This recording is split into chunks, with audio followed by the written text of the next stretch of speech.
अपन ने चर्चा की थी डायरेक्ट से इनडायरेक्ट बनाते समय वर्ब में जो परिवर्तन करते हैं उसके कुछ एग्जांपल्स भी अपन ने किए थे। इसके कुछ अपवाद भी हैं। इसके क्या हैं, कुछ एक्सेप्शंस हैं, अपवाद। ये अपवाद क्या हैं कि जिसमें वर्ब का परिवर्तन नहीं होता, सेंटेंस जैसे रहता है वैसे की वैसे ही रहता है।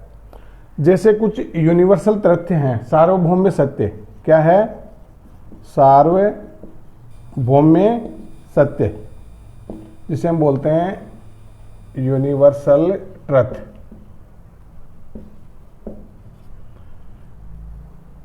जैसे he said the sun rises in the east. अब ये सनराइजेज इन द ईस्ट, सूर्य पूर्व में निकलता है, क्या है? एक यूनिवर्सल तथ्य है, सार्वभौम्य सत्य है। अब ये सार्वभौम्य सत्य है, इसमें किसी प्रकार का कोई परिवर्तन रिपोर्टेड स्पीच में नहीं किया जाएगा, जैसा का जैसा वैसा रहेगा। बाहर देखिए आपके पास सेड है, अगर इसका ऑब्जेक्ट होता तो हम इसको क्या कर देते हैं, टोल्ड में बदल देते हैं, अदरवाइज इसको सेड को सेड ही रखेंगे। तो कैसे बनेगा? He said that the sun rises in the east.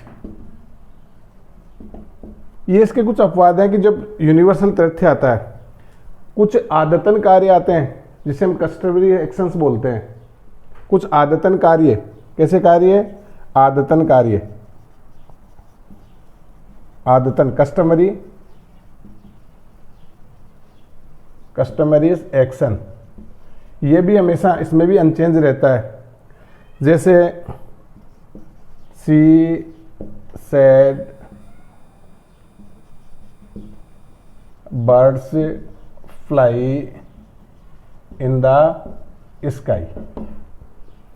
अब ये एक आदतन कार्य है, पक्षी आकाश में उड़ते हैं, तो ये भी कस्टमरी सेंटेंस है, आदतन कार्य है, इसमें भी किसी प्रकार का कोई परिवर्तन नहीं करेंगे। अगर ऐसे सेंटेंस आ जाते हैं तो उसको उसी प्रकार से सी सेड दैट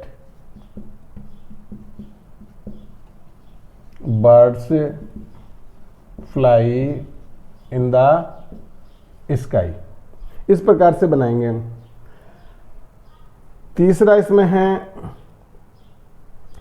कुछ हिस्टोरिकल से सेंटेंस होते हैं, कुछ ऐतिहासिक जो तथ्य होते हैं, वो ऐतिहासिक तथ्य उनमें भी किसी प्रकार का परिवर्तन नहीं किया जाता।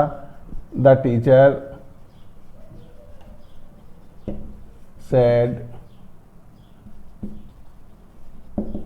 इंडिया गोट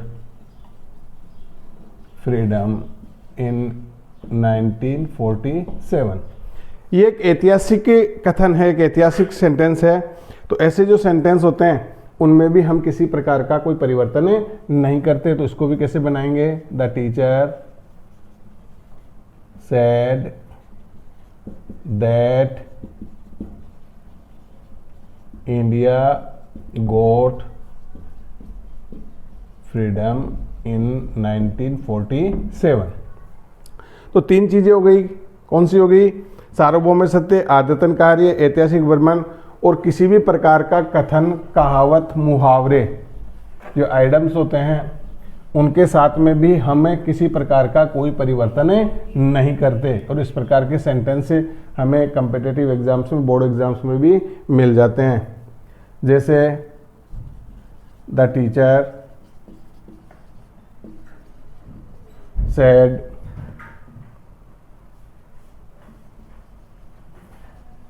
फॉर्ट्यून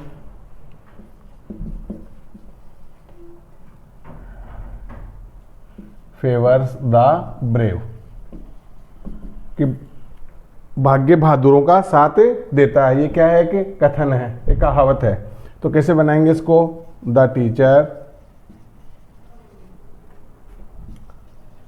सेड दैट, इसमें अगर द का प्रयोग करें तो कर सकते हैं, द फॉर्ट्यून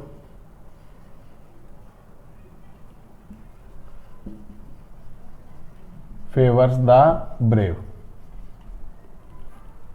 ठीक है, तो ये इसके कुछ अपवाद हैं। इन अपवाद में हमें इनमें किसी प्रकार का वर्ब संबंधित परिवर्तन नहीं करते। अगर इसी प्रकार का कई सेंटेंस होते हैं जिसमें रिपोर्टेड स्पीच में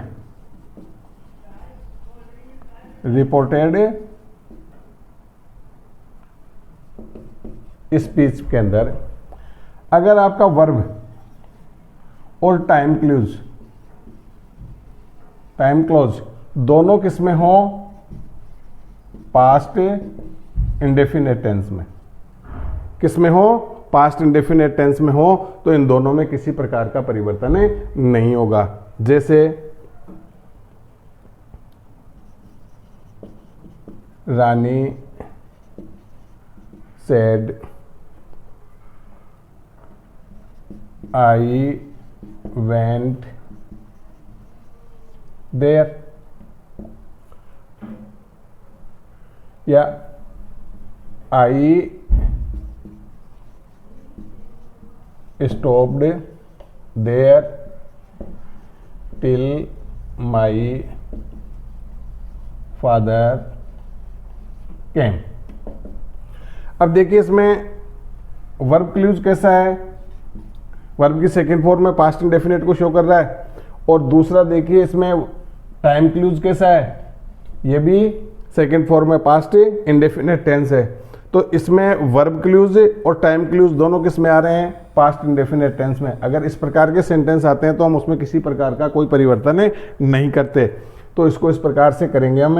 अब रानी सेड, वर्ब संबंधित परिवर्तन नहीं होगा, तो प्रोनाउन संबंधित परिवर्तन तो होगा। आई किसके लिए आया, रानी के लिए। That she stopped there till, फिर इसमें क्या आ गया, प्रोनाउन कौन सा है, फर्स्ट पर्सन सेकंड फॉर्म, तो क्या आ जाएगा, हर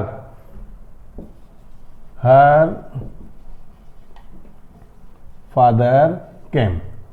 इसमें हम किसी प्रकार का कोई परिवर्तन वर्ब संबंधित नहीं करेंगे। जैसे अभी अपने बताया कि ये कुछ अपवाद हैं, लेकिन अगर आपके पास में वर्ब क्लूज पास्ट इंडेफिनिट का हो और टाइम क्लूज पास्ट कंटिन्यूस में आ जाए, पास्ट कंटिन्यूस में आ जाए, तो आप इस टाइम क्लूज को किस में बदल दो, हैड प्लस वर्ब की थर्ड फॉर्म में, और जो टाइम क्लूज है उसमें किसी प्रकार का परिवर्तन नहीं होगा। जैसे भी एक इसका एग्जांपल है, देखिए सी सेड पास्ट टेंस में है, राम स्लिप्ड, क्या ये वर्ब की सेकंड फॉर्म है, तो वर्ब क्लूज किस में आ गया, वर्ब क्लूज किस में आ रहा है, पास्ट इंडेफिनिट में। किस में आ रहा है, पास्ट इंडेफिनिट में। व्हेन इसमें क्या कंजक्शन, उसके बाद में टाइम क्लूज आ रहा है, when she was trying to board a train, तो वाज ट्राइंग किसको शो कर रहा है, ये पास्ट कंटिन्यूस को, पास्ट कंटिन्यूस को। जब एक चीज पास्ट में और दूसरी पास्ट कंटिन्यूस में हो, क्योंकि दोनों चीजें सेम होनी चाहिए तब तो परिवर्तन नहीं होगा।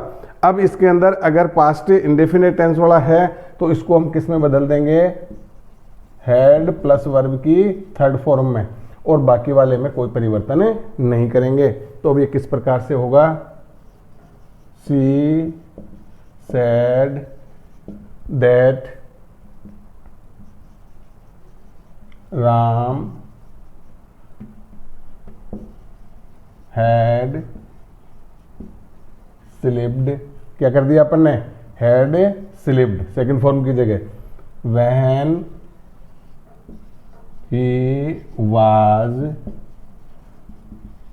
Trying to board a train. तो ये इसके कुछ अपवाद थे, इनका भी आपको विशेष ध्यान रखने की आवश्यकता है। बाकी कल इसके जो और रूल्स हैं, इंट्रोगेटिव हैं, इंपरेटिव, उसके बारे में अगली क्लास में चर्चा करेंगे। और सबसे महत्वपूर्ण जो एग्जाम्स में पूछे जाते हैं वो इंट्रोगेटिव सेंटेंस पूछे जाते हैं, कल इसके बारे में हम चर्चा करेंगे।